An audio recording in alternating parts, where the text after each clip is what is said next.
Browns beat reporter Daryl Ruiter, what he's seeing in the Browns' loss against the Jets. You've got a defense that you can win with, okay? But the offense is just so inept and devoid of tangible difference-making talent that, I mean, it's similar to when they went 1-31. Like, look, the 53 men in that locker room are absolutely not going out there every Sunday trying to lose, right? Now, management can stack the deck against them by the quality of players that they put in the locker room. And I think there's something to be said about the quality of players or lack of the quality players they have offensively to help them win. But defensively, they're stacked pretty well. Like, this is a good defense that the Browns have. They're just wasting it, and it's getting worn down. So, Pete, here's kind of, if you're a defensive coordinator looking at the Browns offense, who do you go, man, when that guy has the ball in his hands, we're in trouble? Yeah, I mean, this game is weirdly unique in that the Browns offense actually scored enough points.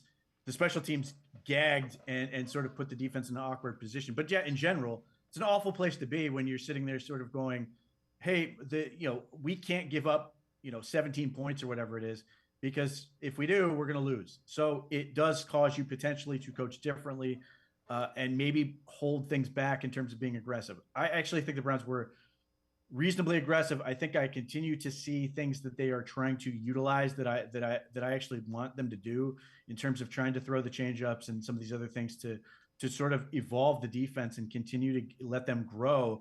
And as much as this is a really disappointing season to this point, it at least allows that group to find ways to continue to improve and hopefully find some things that they can do, not just for the rest of this year, but hopefully years after this, where this experience is actually valuable for them. But at the same time, like the defense is really good. And to Daryl's point, there is an element to this where they stack the deck on defense so much that the defense doesn't just have frontline talent, they've got depth.